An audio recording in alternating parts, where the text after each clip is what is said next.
ተክቷል። አሁን በሱ ላይ እያገለገለ ያለው በጊዜው እሱ ነው። ያው ተማሪዎችን ብዙ አፍርቷል። ዲያቆናትን ከቦታው ላይ አንድ መቅደስ የነበሩት አሁን ወደ 4 መቅደስ ሆነዋል። ካህናቱ ዲያቆናቱ ያው የሱ ልጆች ናቸው። በሌላም ሀገር ብዙ ተምረው በየሀገሩ መምህራኖችም ዲያቆናቶችም በየቦታው የሄዱ ብዙዎች ናቸው ያሉት። አሁንም ጥሩ አገልግሎት ላይ ነው ያለ። ያው ይሄ አንድ ደስታ ያየሁትኝ ብዙ አለ።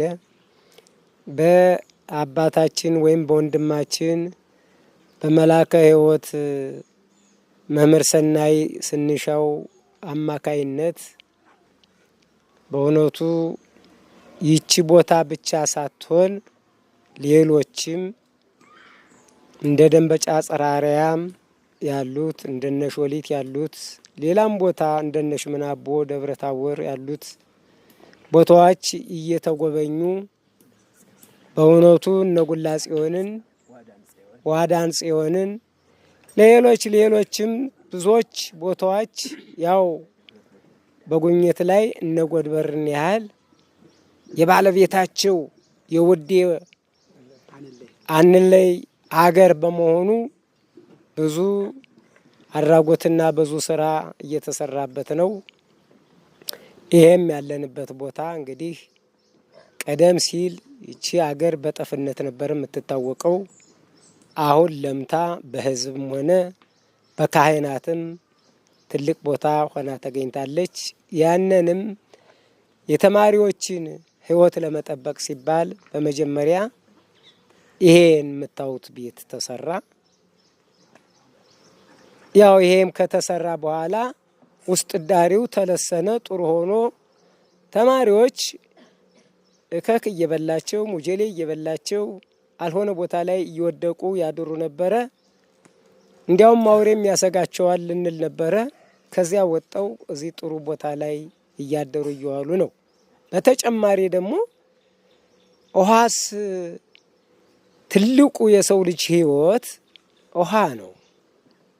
እንግዲህ ከሰውነታችን ከደማችን ጋራ ተዋህዶ ያለው ውሃ እስከሆነ ድረስ ውሃን ያህል በአሁኑ ሰዓት ወንዝ ወርዶ ጤናው ያልተጠበቀ ምንጭ እየቀዱ ይጠጡ ነበረ። አሁን በሚገባ ይሄ ጉድጓድ ውሃ ተቆፍሮ ጤናው በእንትን ተጠብቆ እያለ አሁን ወደ መጠጥ ወደዚህ ተዛውረውልናል።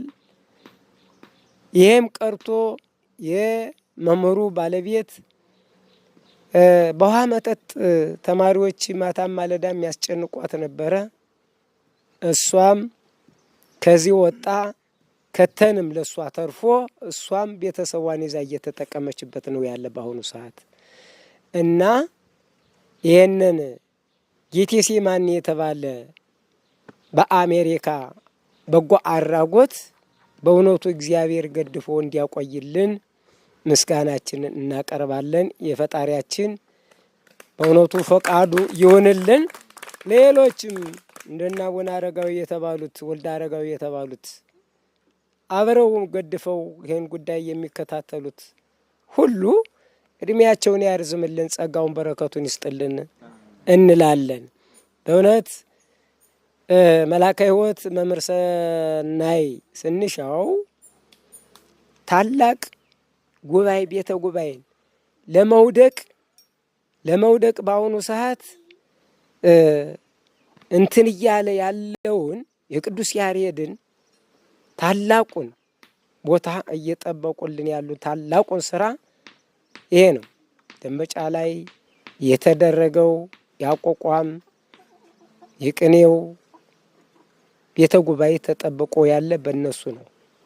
በዚህ ነው የተታወቀ ነው እና ዝማሬ መዋሥዕቱም ሌሎችም ጉባኤዎች አሉ። ይሄ ተጠብቆ ያለ ወደፊትም ይጠበቃል። እነሱ እንደዚህ ያሉ አባቶች ካሉ ይጠበቅልናል ብለን እናስባለን።